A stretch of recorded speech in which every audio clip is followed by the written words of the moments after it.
Good day. Thank you for joining us on the Manila Times Coffee Break, where we discuss the hot topics and simmering issues of the times. My name is Deforti Gasaran, the Manila Times editor, and I'm your interviewer for today. Joining us all the way from Switzerland, which is about 6 hours behind the Philippines, is Daniel Haudenschild, the founder and chief executive officer or CEO of Origin Foundation, a financial services firm specializing in cryptocurrencies and financial technology or fintech investments. Hi, Daniel. Hi, thanks for having me. I hope I pronounced your name properly. As Haudenschild. Haudenschild, yeah, perfect. Yes. Thank you for taking time off from your busy schedule and to chat with us and share your knowledge. Yeah, my pleasure. It's great to be here. You've actually been to the Philippines before? I have. I spent a short amount of time when I was working for Ernst & Young at the Asian Development Bank.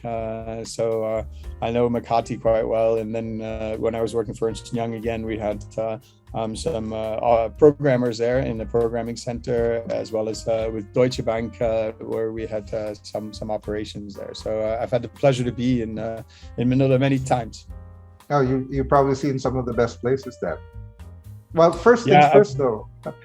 Maybe I can ask you how you, since it is a chat show called Coffee Break, I was wondering how you like to have your coffee prepared then.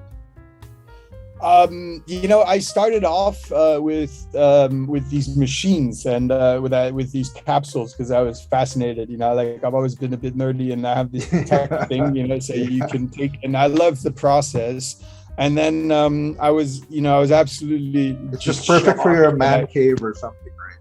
Exactly, but then I had a glass that you can see through, and then I realized that only the top looks like coffee and the rest of it looked like water. And then so having gone through several machines and having my wife getting angry at me for spending so much money on something that wasn't really making good coffee, I've switched to Nescafe, the instant kind. And I wake up in the morning, I have a cup, I just kind of dunk, as half full of beans and then hot water on top, because for me it's really just about being strong and quick. So I can have my coffee. That's how I have my coffee. And in a way, you inadvertently started being more supportive of the environment with all the move toward reducing plastic usage and wastage. Right? Yeah, exactly. Plus, all those machines that are now in my garage doing nothing, right? It's also not good. Well, you can either have a museum or an auction. Either which way, I'm sure you'll be able to turn that into some sort of benefit for others. Yeah.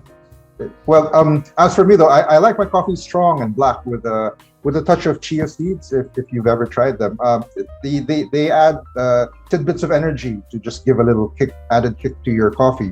That way, it allows me to give a strong and energetic welcome to the Manila Times Coffee Break. So I gotta try that. Yeah, glad to have you here, Daniel. Well, we do have an interesting topic for today, and on top of this topic is, of course, Origin Foundation, which you represent. Now, as a backgrounder of the company, it does have an excellent understanding of the opportunities and pitfalls also offered by deploying new technology applications commercially.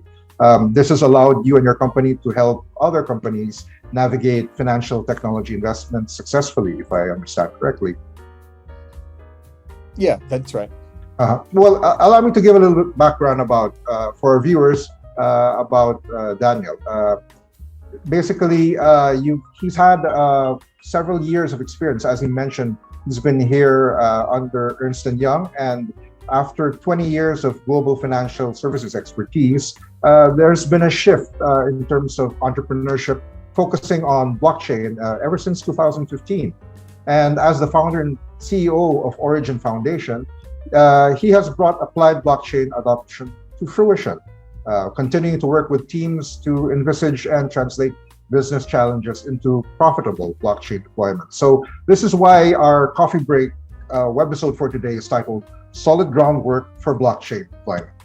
So I hope, Daniel, you have your armed with your cup of coffee and your answers. Maybe we can start off with what was the shift for you? Perhaps there was a defining moment that you ended up focusing on blockchain instead of financial services in general. Yeah, absolutely. Thanks. Thanks. There was a shift. I think it probably started with the global financial crisis. I was working in banking, and the shift started with, coming from the outside from an audit company. You have the ability to see companies and large global banks at the worst of times. You see them when something's gone horribly wrong, and the Accenture and the Tata Consulting companies are done. Then come the auditors and the forensic auditors, and then you're kind of forced on this sort of health kick advisory program. And after the 2008 global financial crisis, we were in the thick of it. It's good for a company like Ernst & Young, bad for financial markets. There's a lot of work to be done. But it's because this infrastructure is so leaky, and so much of it is based on Microsoft Excel that it's absolutely astounding. And so when I saw the clarity and the precision that blockchain offers with its immutability, I was transfixed. I was just like, wow, that's amazing. You don't need audit companies if you can trust every single transaction. You don't, and once you remove trust from the element, then there's a lot of things that become very easy to do, actually. Escrow accounts disappear, all these things have to change. And I was fascinated by that. And I quickly realized that, if I wanted to do more blockchain stuff, I would have to not do it probably within Ernst & Young. So that's when sort of that change occurred, and I sort of started looking at, this was still very, very early blockchain days. I think Bitcoin was at 500 US per Bitcoin, and so it was back in the good old days. You came in at the ground level, right? Yeah, and I was that nutter that ran around to everybody, saying blockchain, blockchain, blockchain, blockchain, and everybody was like, "Oh, just stop." We have other problems to worry about. And now, kind of in a different space, we don't talk about blockchain much. Actually, we just say, we're a certification company. We guarantee authenticity, and so if we say something's authentic and turns out not to be, there's a guarantee, and we pay. As simple as that. And that makes it a lot easier because you don't have to run around saying blockchain, blockchain, blockchain. You just say, we use blockchain, we use computer learning, we use, AI, we use computer vision, we use a lot of different technologies. But the result is there's a certificate on what you just bought, and it's guaranteed. So how then does blockchain solutions authentication bring to the fore your previous experience in financial services? For those who actually might be interested in taking the same path. Well, I think this is a natural evolution. I think you have Web 1.0, HTTP. This is what you have with information only. Then you have Web 2, log on with your Google, and you have, it knows me that it's offering me some services, and I feel kind of okay. And then you have Web 3.0, and it goes into open source, and it goes into wallet and connect with your wallet. And that journey that we're right at the sort of the movement from the Web 2.0 to Web 3.0, and not everybody has a wallet yet. So this is really for us, getting people to adopt into this Web 3.0. That's really kind of the first step. And once you're in that Web 3.0 area, and there's lots of different reasons to go there, NFTs, cryptocurrencies, but also facilitating ultimately banking transactions. But you have to get used to and comfortable with holding assets, on your own wallet with your own infrastructure. So then that leads to, of course, Origin Foundation and its roadmap. Can you begin to tell us how it's connected with Dfinity Foundation? Is there some sort of organizational collaboration or funding involved? Yeah, absolutely. Absolutely. So Dfinity is a protocol, and they've created the internet computer, and it's a next generation blockchain. So where this is what they call IC, right? ICP and the Internet Computer Protocol, and ICP is this is a base layer protocol. This is you could say it's like Ethereum, or it's like Cardano, or it's like Bitcoin, but like only in the fact that they're chains. The difference between the internet computer is that you have decentralized storage, like we've seen before in IPFS and other things, but now you have decentralized processing power, and what you actually end up with is like a decentralized cloud infrastructure. So this makes it much more powerful than Ethereum, and we're no longer limited to putting very small segments onto chain and having a limited number of transactions per second. We're in a world where you can stream 4K services like 4K video directly from on-chain resources. So imagine Netflix on-chain or Spotify on-chain. This is the next generation, right? So and that's really cool, because it sort of just removes all of the barriers, right? It's like trying to get Netflix out of a fax machine. You can work really hard to try to get there, but the infrastructure is just not there. You don't have to anymore, right? Because of that. Yeah. So certain major funding was announced, was it last November, with Origin Foundation set to launch public listing of its native OGY utility token. What more can you tell us about this? Yeah, so it's quite exciting. We closed off the funding round. So let me tell you a little bit about the Origin Foundation. So we have the Origin Foundation with Dfinity. We're the largest project on Dfinity. So Dfinity is the protocol, and we're the largest project on Dfinity. We share a founder. Dfinity has two founders, Dominic Williams and Gian Boschler. And Gian Boschler is also one of the founders of Origin. So he's been doing also crypto, and he's a sort of serial entrepreneur in the crypto blockchain space. From Switzerland, and it was one of his ideas to create the Origin Foundation in the image of the Rolex Foundation. And Swiss foundations are interesting because they don't have equity shareholders. So that means they're, and that's why a lot of foundations are based in Switzerland, because you can create this mission statement for the foundation, and it will live on as long as it has, funding. So that's why, let's say, Doctors Without Borders is here, United Nations, HCR. There's a bunch of foundations that live here because they create this mission statement. And the mission of Origin is to be, the certification, trusted authenticity, and identification certificate standard globally. So we're like GIA, if you will, right?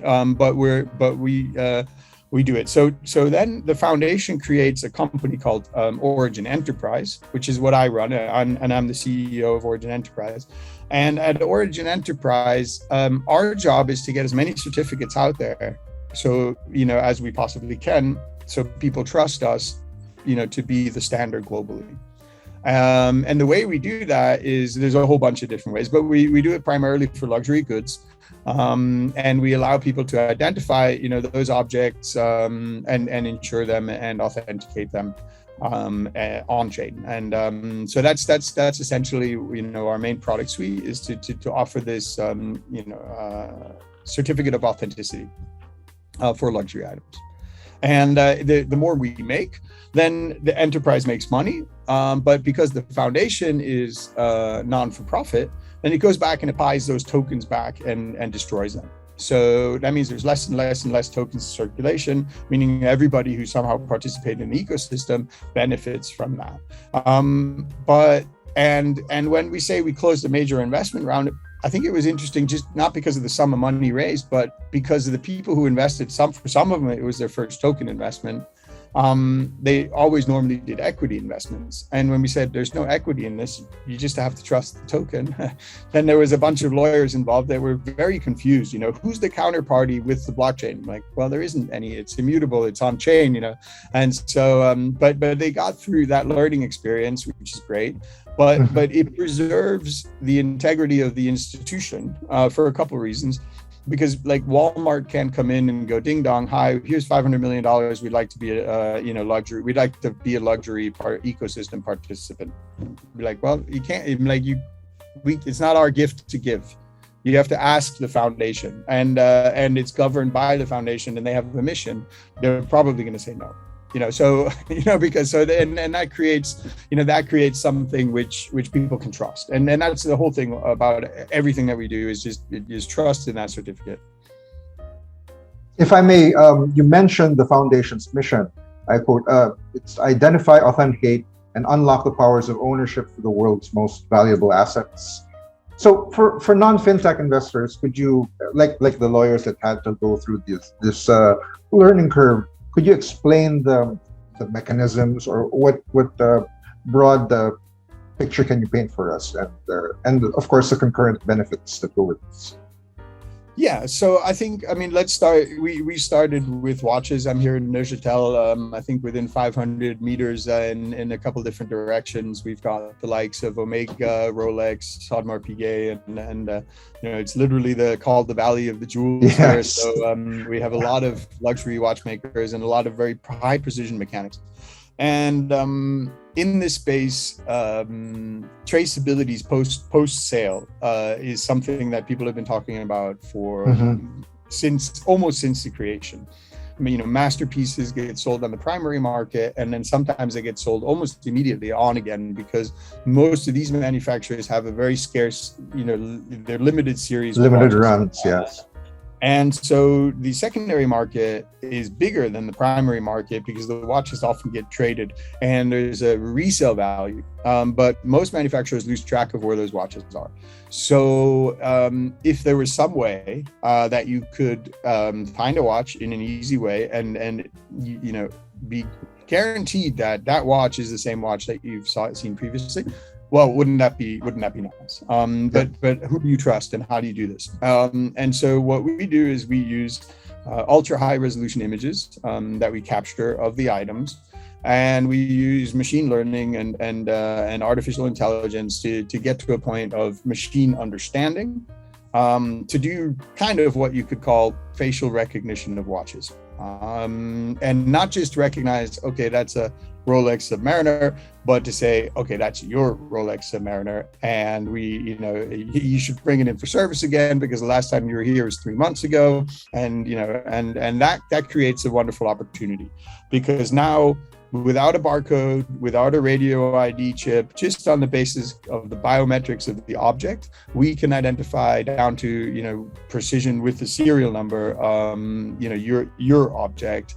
And we can insure it. We can offer you services through it. Everything from financing to a custody solution to experiences that you might have because you have a Rolex and you get to sit in on the at Formula One drivers conversation in some upcoming thing, right? So it builds this connection between the brand and the individual because of this authentic identification that you can do literally with your smartphone. Just say beep, okay, and now you've identified the watch, and that connection has never been able to be there before. So that's what we work on.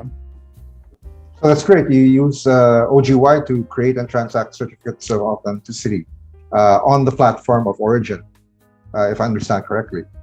Yeah, so the OGY token buys the lifespan of the certificate. So we pay the internet computer to remember that I have a certificate for 500 years or 100 years or whatever the lifespan of the certificate is. So that's what the token is used for. The token actually buys the certificate lifespan. Mm-hmm. So how do you plan to make this become the global authentication standard for luxury goods, like you mentioned, fine art or collectibles, and even digital media? Well, so we are working. We've got some amazing people in our team. I think it's the talent that we've been able to attract because of the inertia with Definity being the biggest program on Definity, with Mike Schwartz from Boston Consulting and his background. So one of our founders was the head of Boston Consulting Digital Ventures and has been working on luxury goods traceability going back to De Beers and the Tracer program. And the other one of our founders is from an insider from the watch and luxury goods industry who spent 25 years inside Audemars brands like Audemars Piguet and others. So this kind of from the industry approach is really helped us break it down in a way that traditional legacy people can understand. And we're working very hard on getting a segment of the watch collectors population comfortable and familiar with Web3 wallets and being able to hold those assets, those digital assets on their electric media. So that's the adoption part. So we've had great success with the brands and the luxury retailers. Now it's making it also exciting and relevant for consumers, right? I just bought my first watch. Oh, look, there's insurance and all these great things that I can get if I have a digital certificate. Well, this brings us to non-fungible tokens or NFTs, right? This would be involved in the whole process. Yeah, so non-fungible token, the way most people know it, is a Bored Ape. Okay, so that's great. We love Bored Apes, and it's a wonderful item. But you have a utility in certain non-fungible tokens, such as what we've got. Go ahead. You're saying. Yeah. So we've got a utility in these tokens, in that they allow you to do certain things, right? Our tokens also use the NFT, which is essentially a non-fungible token. So what we do is when we create those macro resolution images of the item, we put those on chain, and it's a token, and it's an NFT. There's not 5,000 Bored Apes with different hats on. It's just your watch, right? And you'll never actually see that image because it's only used by the authentication algorithms.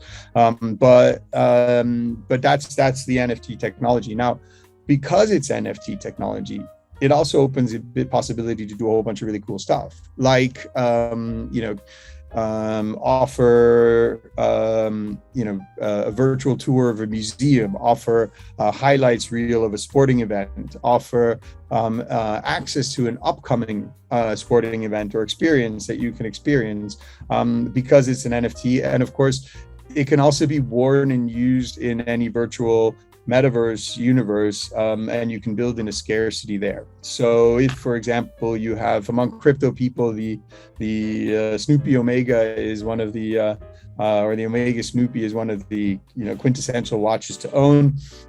If you want to have one of those when you're walking around the metaverse and you want it to be authenticated real, well, then you have to have some way of guaranteeing that scarcity. And that's where the NFT format actually offers us a channel to market that's much more interesting than just that authentication piece.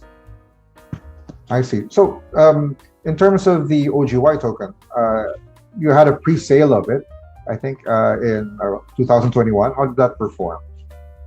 Well, we sold out in about 8 minutes, but about 6 of those 8 minutes, the website was down because, and everybody was panicking. And then a couple minutes later, we filled up. And so it was extremely successful. We regret that we didn't have more to give at that time. Yeah, it seems like a good problem, actually, that happened. It's good and bad. The bad part is that there's a lot of people that wanted to buy that didn't get a chance to, and that's disappointing. So we're very, very happy to be now in a place where we're weeks away from listing on a public exchange, and we will be in a place where we'll have some liquidity pools available on some of the internet computer, the ICP DEXs or decentralized exchanges coming up really soon. So that's nice. So people who have wanted and waited to buy for a long time can still find some stuff even before we go to public listing. If people wanted to find out more about the upcoming listing, what resources can they tap? Where can they go to? Where would you recommend that they source the details that would be pertinent to their decision making? So we're ICP, which means that we trade on the exchanges that also trade ICP. That's not every exchange. It's a different protocol standard from, let's say, Ethereum or Bitcoin. And so that's the first clue is, find most of the big exchanges will trade ICP. The second one is look for the decentralized exchanges on ICP. You can find those on the Definity homepage. One of them is called Solidity DEX, and the other one's called Infinity Swap, right? Both of these DEXs are going to be available on Definity coming up really soon, and you'll probably see OGY liquidity pools there, from day one or close to it. So that's coming up really within the next few weeks. If you're interested in buying, that's the safest and quickest way to get hands on tokens, even before we're listed. And then just keep an eye on the top exchanges. We'll make plenty of noise as it comes closer that which exchange we're gonna end up listing with, but it's gonna be one of the big ones. So. Well, I heard that your Origin Foundation is planning to do a series of limited token drops. You even had an event slated last January at NFT Paris. Yeah, so we have different divisions, like you mentioned. We've got luxury goods, we've got collectibles, which includes sports collectibles and other things. We've got an art division, and in art, our tokens allow you to participate in owning pieces of, like large pieces of art, because we can break that big piece of art into many small fractions of art. So if you were to say, like me and you, or maybe you can, I can't go out and buy a $6 million Keith Haring, but one of the first paintings that we have on sale is a $6 million Keith Haring, and you can participate in only sort of 1 or 100 or 400 of 100,000 of that painting. And as the painting grows and appreciates over the course of 4 or 5 years, you can enjoy having part of your investment in art in a way, in a scale that wasn't possible before. So that's super interesting, and of course we're signing up some of the really amazing galleries and museums and artists that are contributing in this space, and working with the foundations that own the copyrights to many famous artists, and so those are usually released in waves. Like I think we're coming up to the 100-year anniversary of Surrealism, for example. So we have a set of drops that are based on some of our galleries putting tokenizing and fractionalizing a suite of surrealistic paintings, which is quite incredible, right? And then you could have a piece of a Pablo Picasso or whatever that you wanted to, or Magritte, and what you wanted to participate in. And again, and as an investment, as an asset class that maybe wasn't open to too many people before, and was held in a very small amount of names. You're actually making it more accessible to get into the playing fields of high-end products and goods and services, right? Yeah, absolutely. And I think it goes down to something really core have you ever gotten ripped off? Have you ever been sold something that didn't, doesn't it awakes something caveman in me, right? It's like I wake up in the middle of the night, the next night I just get this gritting my teeth, it goes almost back to primal instinct. I don't care if it was $5 or $5,000. I mean, of course I care, but but it's the fact that the principle of it, right? Yeah, and this eliminates that, right? If you're in a nightclub in Hong Kong and you want to buy this guy's watch, and he says sure, as long as it's got a certificate of authenticity that's guaranteed by us, we take that element away, and it's guaranteed worldwide, authentic, and you can be safe. You can be safe to know the object that you're buying is what you think it is, and the person who's trying to sell it to you is the rightful owner. And going back to like what we said at the beginning, it's like when you can take trust out of the element, then you create something bigger. You create a marketplace to transact in, and to keep transacting in, secondary market, and third, to sell it onwards. And I think that's something that's been missing from a lot of these things, like art, like sports collectibles, right? That Ronaldo jersey that you got at the game, right? It's real, but who's the next guy that you're selling it on eBay, and there's 200 fakes on there? You don't know if it's real, right? Nothing against eBay; their authentication services are really good, actually. But you know what I mean, right? You don't really know. We're talking about a different level altogether of guarantee. Yeah, exactly. And that guarantees then, yeah, because it's guaranteed, you can feel free to transact. And if it does turn out to be fake, somebody will reimburse you for your investment. That's it. So that's simple to understand. And it gets rid of that, it gets rid of that feeling, where you feel really kind of bitter and upset because you've been duped out of your hard-earned cash. Well, I'll just backpedal a bit. You mentioned planning on doing a series of limited token drops, right? The reason for this is that the strategy involves coinciding with certain waves or celebrations that would help put into focus the marketing aspect of the particular kinds of token drops. Is just why you go with this kind of strategy of limited token drops? Well, so we have the origin token, the OGY token, the one that buys the certificate lifespan. That's going to be publicly traded on a centralized exchange and available on several decentralized exchanges. So that token is consistent, and the foundation has some reserves for future issuance and future growth. But that token is mostly consistent. When we talk about the drops, we primarily talk about the drops that are focused on collections of NFTs. So for example, there'll be like the NFT market tends to do. There'll be a drop of the Bored Apes. And then you can buy them you can be a minter of those Bored Apes. You've been the first set of, and then they're resold then on the secondary market and on OpenSea or Nifty Gateway or wherever they're traded. And that's then the secondary market. So, when we do the drops, our NFTs are somewhat different. Some of them have physical objects attached to them. Some of them are limited series, but some of them are also purely digital. So in many ways, those drops are clustered around thematic topics. For example, we're working with the UEFA Foundation, which is, they do the Champions League and Europa League football championship. And the UEFA Foundation in particular, takes sports memorabilia from these tournaments and then sells them and auctions them.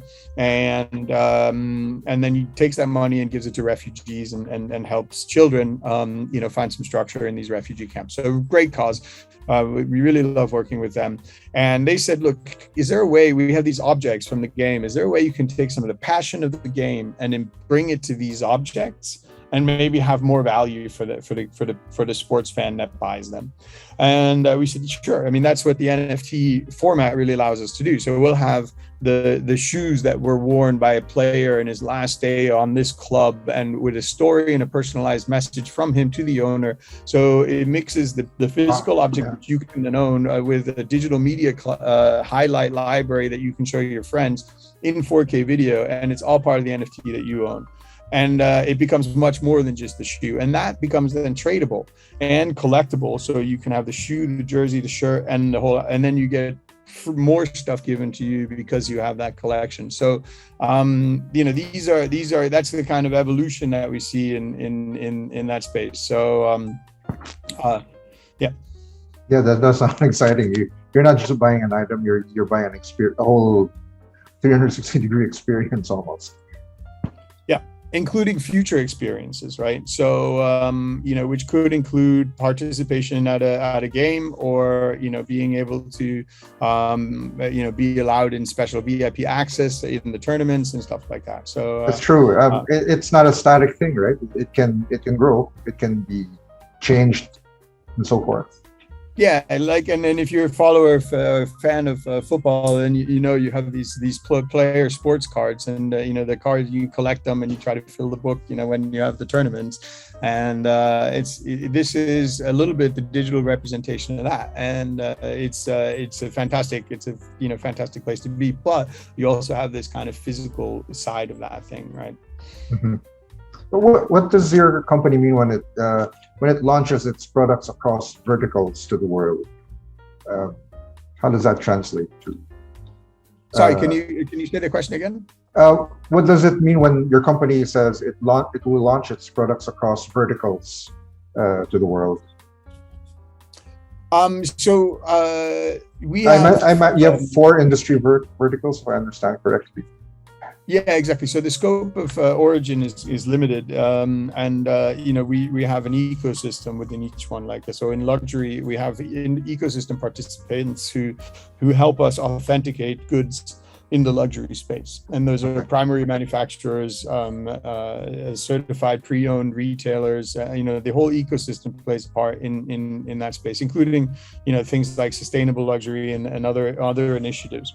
But that ecosystem is limited to 50 what we call nodes who help us authenticate, and that ecosystem is extremely important. Those nodes end up having the governance. It's no longer held in the foundation. When that ecosystem fills up, they can determine the rules that work, that govern the certificate in their ecosystem. And the same goes for collectibles. And that's why we have these verticals, because if somebody drops the Keith Haring painting, we don't want to have an impact on the watches business.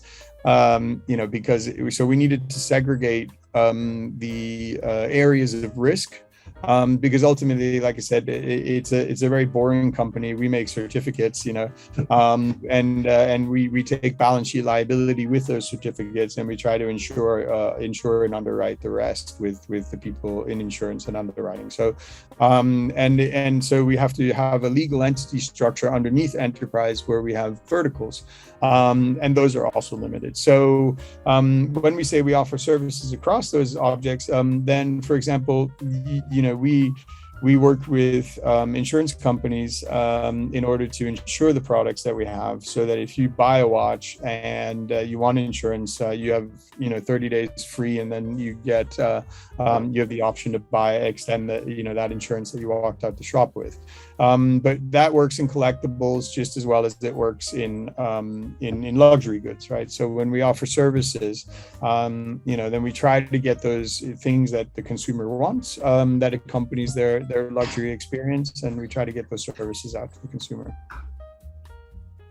So I see that in terms of the way your whole organization, its various components works together, you mentioned how it's a very staid enterprise on your end, and yet at the other end of the spectrum, you have these very exciting products or services that people are very passionate about. Meanwhile, on your back end, you're very methodical, meticulous. You're certifying things, and you're going through the legalities of it. So it's an interesting juxtaposition of how it's the very business Swiss model. in that way. It's very Swiss in that way. Yes, the frustratingly balance. so sometimes. I was born in Switzerland, but I have to admit, we can be very, very pedantic, and so there's attention. There's a very strong attention to detail. I think the message being that, okay, so we're not trying to sell you anything, as a consumer. We're not trying to position ourselves anywhere. We're just trying to be the standard. And who would you want to trust other than a Swiss foundation with a very singular mission, right? We're not trying to get you to buy Microsoft or whatever.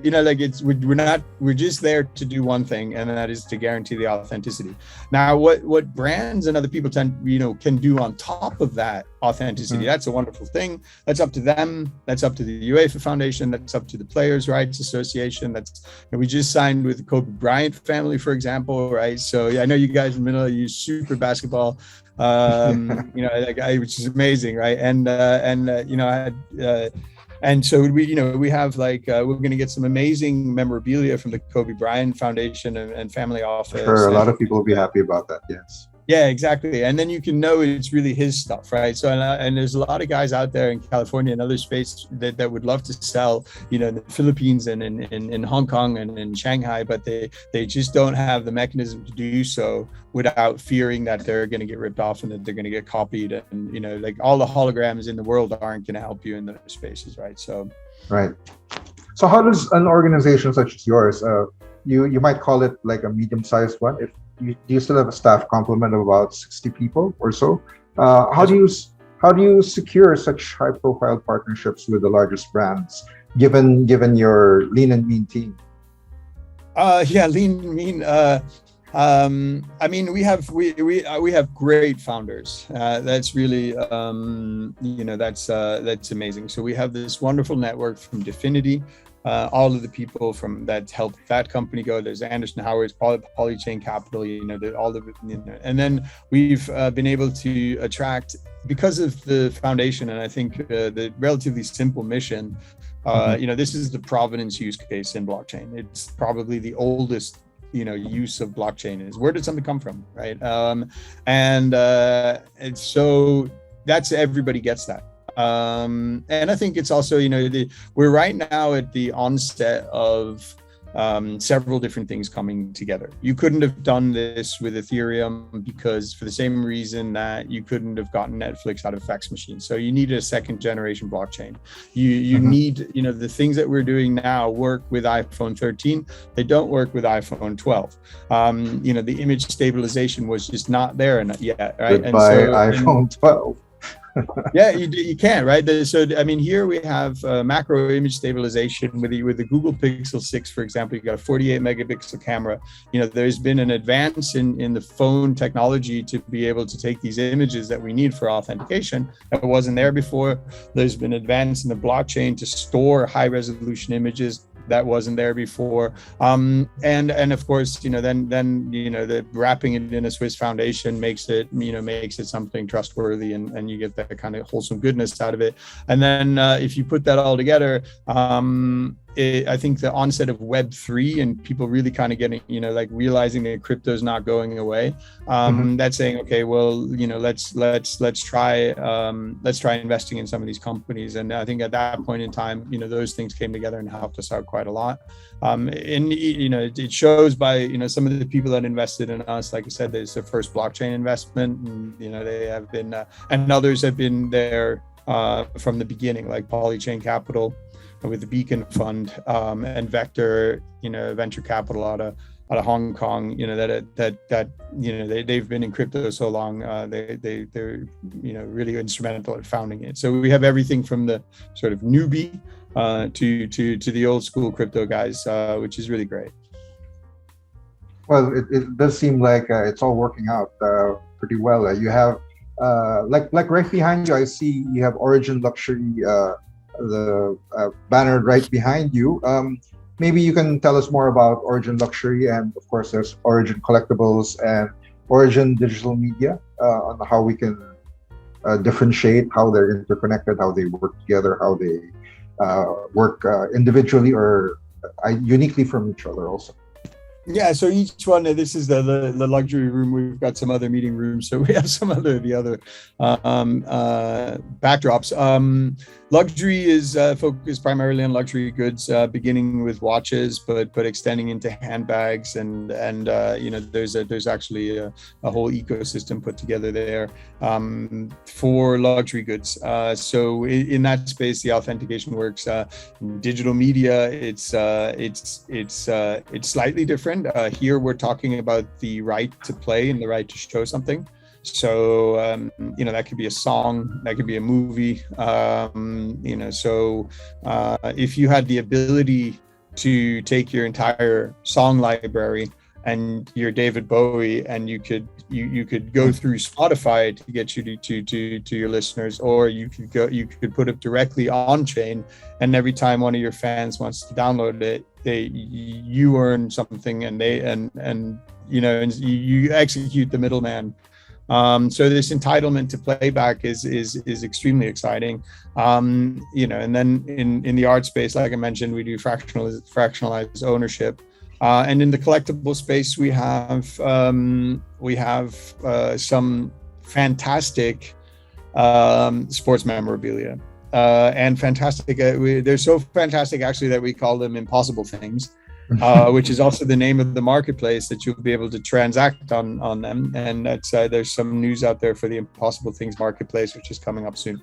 But could you give us some examples? I think you were about to tell us about. Yeah, so one of the things that we've got is Muhammad Ali's gloves from the Thrilla in Manila. Like the real ones that he wore on the night, they're signed, they're autographed, they're authenticated. So if you're a boxing fan or if you're a sports fan, you could have those hanging on your wall. In addition to obviously that it's the NFT that comes with it, proving authenticity, but also the highlights reel. So when you get into these drops, the Impossible Things marketplace, there might be a drop of a collection, that it's all focused around, sports. There might be a drop that's all focused around rare revolvers. There might be a drop that's focused on other types of collectibles. And the place that you can then, the place that you can always transact those things is the Impossible Things marketplace, which is coming out soon. So that's really cool. And if you want to get more information about that, then keep your eyes out for the Impossible Things passes, which is we're only creating about 5,000 of these things. And this will be for the first 5,000 people who want to, have the first access to some of the things that we're going to be putting on that marketplace. So there's going to be limited availability for people to get in on that, but that kind of makes it fun. So exactly, yeah. Yeah. Well answered, Daniel, and I think a lot of people would be really looking forward to being able to get on board with on the ground floor with some of the limited edition stuff that you just mentioned. In fact, I think you've persuaded me well enough to take a deep dive into fintech investments. There's much more that I and I'm sure our viewers as well would wish to know about authentication and certification. But while our coffee conversation has just begun to heat up, I think our coffee is going cold already. So our time is up. But before we put away our mugs and cups, though, would you like to leave our viewers with some parting words or summary insights about what Origin can offer? Yeah, I think Origin can offer a really, really good reason to, start get the Web3 conversion. And if you're not on Web3 yet, go out there, get a MetaMask wallet, do yourself the trouble to download this, find out why everybody's out there. I'm sure that if your readership and followers are a lot like the rest of the world, then there'll be a few people that got everything we said, but there'll be a lot of people that'll be this is the first time that they're hearing some of this stuff. And, the danger is that accelerates, and that the people who feel that they're already out of the loop get left further and further behind. So you really have to go out, and you have to not be afraid to ask silly questions and jump in and try to understand Web3 and wallet and digital assets. And that's the best thing I could advise you. And then hopefully you'll find us out there, telling you stuff is real, and hopefully you'll trust us to do that. But Web3 is much bigger than any of that. Well said, Daniel, and we appreciate your insightful thoughts.